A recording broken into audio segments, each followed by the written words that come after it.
लोक तीर्थ है, उसमें तिलोक पंडिती, लोक विभाग, तिलोकसार, इन ग्रंथों के अध्ययन की व्यवस्था कीजिए आप। फिर लोग समझे कि भाई ये मात्र मंदिर दिखाया नहीं गया है, लोक का नक्शा ये है, ये कल्पना नहीं है, यथार्थ है, कल्पना नहीं है। विज्ञान मानकी में चल सकता है, विज्ञान मानकी में चल सकता है, धर्म दर्शन मानकी में नहीं चलता है, जो है सो है। माना कि आटा मीठा है, माना कि सागर आटा मीठा है, आटा मीठा है माना कि में चल सकता है, मिश्री मीठी है माना मिश्री मीठी है माना कि है। अब चलिए, माना कि पिता की उम्र 60 वर्ष की, पुत्र की उम्र 25 वर्ष की, माना कि में तुम लगा लो, लेकिन बेटे का जन्म कब हुआ है, पिता का जन्म कब हुआ, जब सही पता करिए तो फिर माना कि नहीं चलेगी, जो है सो है। ये सब गणती पद्धति बोल रहा हूं मैं आपको।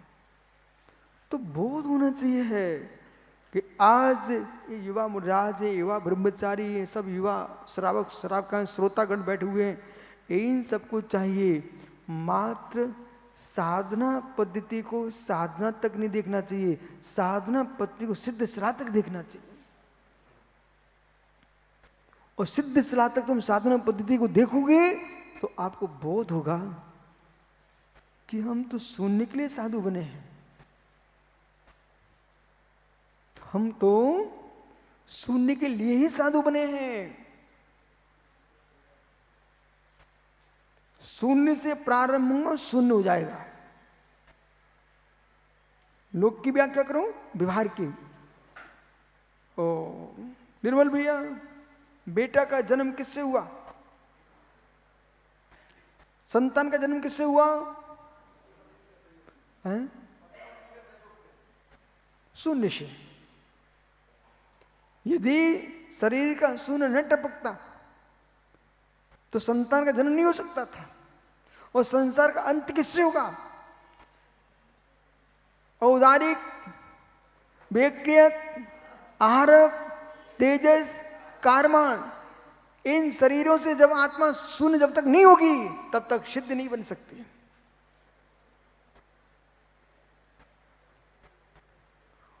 शून्य होना पड़ेगा और शून्य में लीन होना पड़ेगा।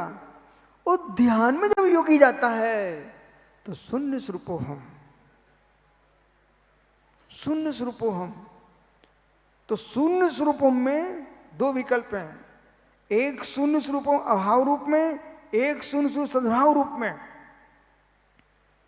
शून्य स्वरूपों हम अभाव रूप में, पर भावों से शून्य है, भावांतरक्ष दे, भावांतरक्ष दे शून्य, भावांतर से शून्य। अब मैं अपने में हूं, अपने में मैं क्यों हूं, अपने निज आनंद में भरपूर हूं, अपने आनंद में लीन हूं, स्वभाव में तल्लीन हूं, इसलिए मैं अपने में निज में शून्य हूं। द्वै क्रियाकार को कोई स्थान नहीं, निमित्त निमित्त चल रहा है, सो एक से क्रिया दिख रही है, निमित्त निमित्त चल रहा है, एक से क्रिया दिख रही है।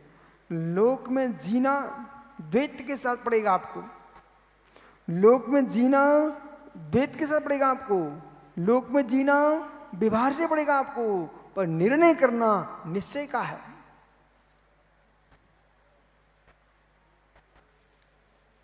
देव सा गुरु की आराधना कर रहा है सम्यदृष्टि जीव, परंतु आराधना कर रहा है, आराधना कर रहा है, आनंद ले रहा है आराधना का, निर्णय कुछ और चल रहा है। मित्र, आप टीचर हो, अध्यापक हो, छात्रों को पढ़ाते हो, पढ़ाते पढ़ाते आनंद आता है कि नहीं? यदि आनंद नहीं आता होता निर्मल भैया, इतने दिन आप निकाल लिए कैसे? आनंद आता है। आप जब छात्रों को पढ़ाते तब आपको आनंद आता है, और जब वे छात्र आपको सर, गुरुजी ऐसे बोलते तुम्हारा चौगुना आनंद बढ़ जाता है। हाँ, मेरे छात्र आ गए, फिर ये आनंद चल रहा है। क्या आपका यही आनंद सत्य है? देखो, समझना विषय को। एक अध्यापक है, छात्रों को पढ़ा रहा है, उसमें ब्राह्मण भी छात्र हैं, क्षत्रिय भी छात्र हैं, वैश्य भी छात्र हैं, शूद्र भी छात्र हैं, बराबर चारों वर्ण के छात्र हैं। वहां आप छात्रों को पढ़ाने में आनंद लेते हो, कोई विकल्प नहीं कर रहे हो। हे मित्र, यही पूर्ण है, यही पूर्ण है कि महीने का वेतन, महीने का वेतन, ये आनंद अलग है, और महीने में मासिक वेतन मिलता है, आनंद है कि नहीं? सारा आनंद छात्रों का कहां टिका था? मासिक का वेतन। इस वेतन के बाद क्या यही पूर्ण है? वेतन का प्रयोग कहां कहां कर रहे हैं आप? परिवार चला रहे हो, परिवार चला रहे हो, ये आनंद। उसी में तुम धर्मात्मा जीव हो। आपने चौका लगाया, मुर्राज को आहार दिए, वो आनंद। कहाँ? छात्रों का आनंद। फिर आपने भोजन किया, भोजन करने के बाद धर्मात्मा जीव है, एक जीव उस सामयिक करने बैठ गया, वो आनंद। कहाँ का आनंद? छात्रों के बीच का आनंद। ये आनंद, यही पूर्ण है क्या?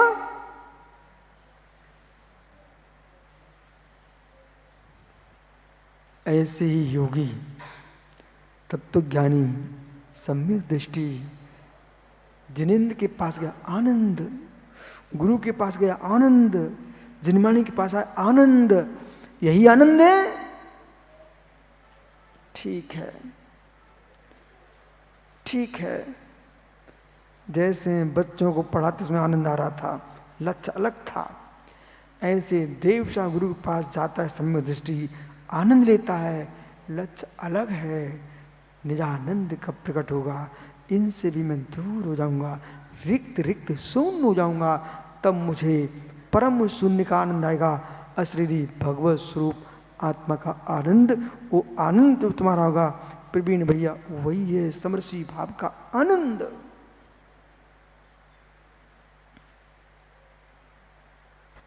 या तो धर्म सभा में जाना चाहिए आपको, या ध्यान में जाना चाहिए आपको। आप सभी अनुभव करो, सभी सुधी श्रोता, कि जो आप अभी सुन रहे हो, क्या आपने ऐसा सोचा है? मायाचारी रहे तो बोलना। जैसा अभी आप सुन रहे हो, जितने शांत बैठे हो, बिल्कुल तटस्थ बैठे हो, ऐसा आप अभी सुन रहे हो कि ऐसा पूर्व में तुम सोच चुके हो? बालक, जैसा सुन रहे हो ऐसा आप सुन चुके हो कि सोच चुके हो कि अभी सुन रहे हो? ईमानदारी से बोलना। अभी सुन रहे ना अपूरार्थ, अभी सुन रहे ना अपूरार्थ। भरत भाई, अपूरार्थ, अपूरार्थ है, अपूरार्थ है, अपूरार्थ है। तो निर्णय कर लो, धर्म सभा में जाना चाहिए मुझे, जो कभी सुना नहीं था। वो सुनते जब, तब लगता है हम इतने अज्ञान में डूबे हैं, इसके आगे और उभरना पड़ेगा।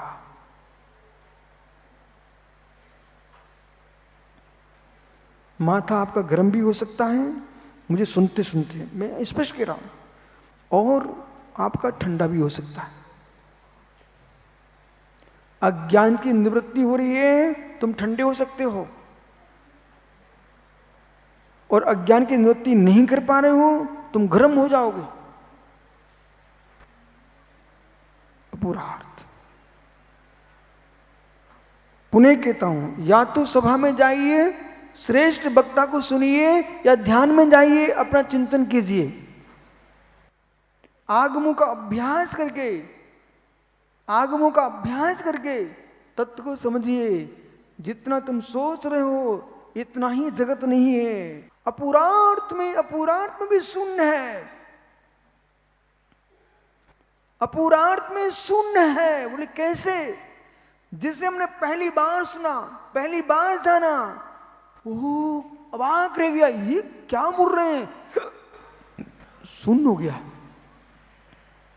शून्य है। इसलिए ज्ञाता को, इसलिए ज्ञाता को, वक्ता को, ज्ञाता को, वक्ता को, ध्याता को अपना मस्तिष्क सुरक्षित रखना चाहिए।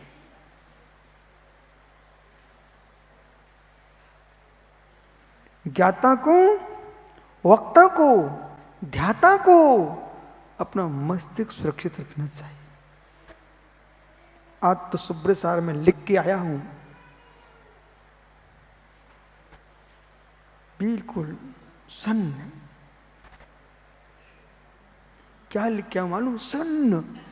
बोले हे जीव, मैंने विशुद्ध सागर से कहा, सुख में जीवन जीना चाहते हो, आनंद में जीवन जीना चाहते हो, तो कोई कर्तृत्व का भजन लेना मत, कोई कर्तव्य जन्म जीव भजन लेना मत। कर्तापन को तुमने स्वीकार कर लिया तो मित्र, तुम्हारा साधना का, मानव जीवन का आध्यात्मिक आनंद समाप्त हो जाएगा।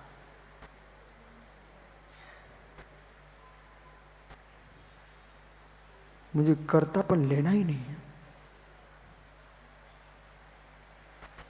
सहज योग, सहज योग का मतलब पागलपन नहीं है। सहज योग, मैं पर का करता हूं नहीं, पर मेरा करता है नहीं। मैं पर का करता था नहीं, पर मेरा करता था नहीं। मैं पर का करता होऊंगा नहीं, पर मेरा करता होगा नहीं। मैं कोई भी काम करने के लिए तैयार नहीं हूं। विभारी जन, अज्ञानी सागर जैसे जीव कहेंगे, गुरुजी कैसे संसार चलेगा? मैं संसार चलाने के लिए मुनि बना ही नहीं हूं, मैं भगवान बनने के लिए मुनि बना हूं।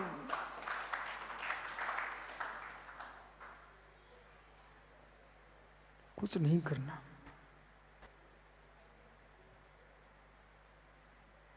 अनादि की अविद्या के अभ्यास से, ऐसा कहूं, अनादि की कर्तृत्वपन की, अनादि की कर्तृत्वपन की संस्कार दशा के कारण जीव अच्छे सुख से रहना चाहता नहीं। पवन ऐसा ही है। तुम्हारे घर में कोई काम ना हो तो शांति से बैठना नहीं जानते हो, टेंशन में आ जाते हो। पुण्य का उदय आए, घर में कोई काम नहीं है आज, तो आदमी उठक पटक करता है। माताएं, उपवास का दिन है, पूरा परिवार ने उपवास कर लिया, रोटी बनाने के लिए कोई काम ही नहीं था, सबने उपवास कर लिया। बेचारी पागल घूम रही घर के कोने में, आज कोई काम ही नहीं है। अरे काम ही नहीं है, सामायिक कर लो, यही काम है।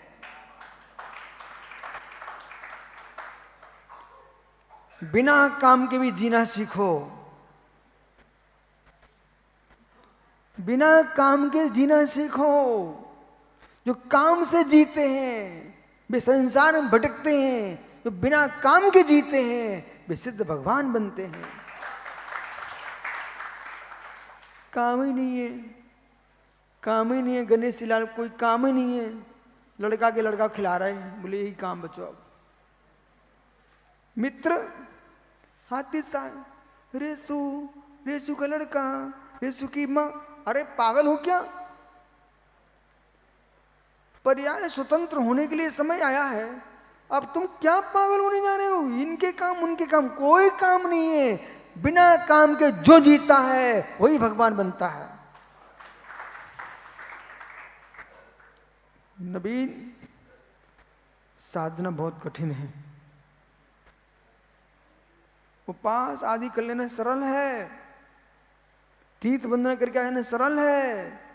बिना काम के कसाई नहीं करना, लालसा नहीं रखना, कुछ करने की इच्छा नहीं रखना और शांत प्रणाम रखना एक कठिन साधना है। नहीं तो आदमी साधु बनने के बाद भी वो काम खोजता है, बोले काम तो मेरे भैया कैसे बैठे रहूं, कैसे समय निकलेगा। ये काम कर्तव्य बुद्धि ने ही जगत के साधुओं को मित्र मठों में विराजमान कर दिया। कर्तव्य दृष्टि ने ही जगत के साधुओं को मठों में विराजमान कर दिया। नहीं तो मठों में रहना साधुओं का धर्म ही नहीं था। मित्र चेतन चित ब्रह्म ज्ञायिक भाव में लीन होना साधुओं का धर्म था, वो है। इसलिए लोग समय सार नहीं पढ़ना चाहते। समय सार कहीं समझ गए तो जगत का काम छूट जाएगा।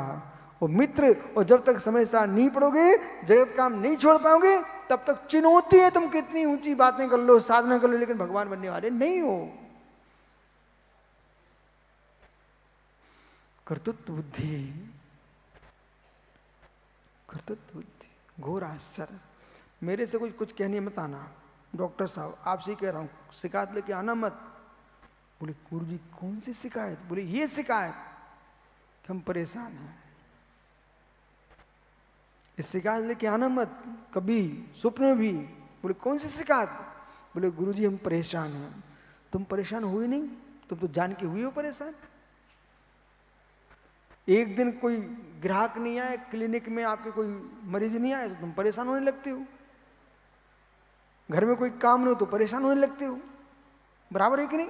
बोले परेशान, परेशानी किस बात की? तुम पर को स्वीकार कर रहे हो इसलिए परेशान। जो पर को स्वीकार करे वो परेशान, जो पर को स्वीकार करे ही नहीं तो परेशानी किस बात की? परेशान है। सूत्र लिख लो अपनी डायरी पर, जो पर को स्वीकार करे वे ही परेशान। मित्र सागर, परेशानी घटी कि बढ़ी? ईमानदारी से बोलना। सासू की बिटिया घर में लेके आए हो आप, परेशानी घटी कि बढ़ी? ईमानदारी से बोलना। बढ़ी है। घर नहीं जाना कि आज? ईमानदारी से बोल रहे हो। कहीं सासू की बेटी यहां बैठी तो नहीं है? अच्छा इसलिए बोल लो, परंतु भैया सूचना पहुंच जाएगी। बहुत बढ़िया, ईमानदारी से बोल रहे हैं ना। परेशानी बढ़ी कि घटी? बढ़ी ना। क्यों? क्योंकि पर को स्वीकारा है इसलिए परेशानी बढ़ गई, और पर को न स्वीकारते तो हमारे ऐसे मुस्कुराते मिलते आप भी। बस जो जो पर को स्वीकारेगा परेशानी बढ़ेगी। कितने सारे लोग ऐसे हैं, कितने सारे लोग ऐसे हैं जिनको कोई परेशानी वास्तव में है ही नहीं, वे परेशान हैं।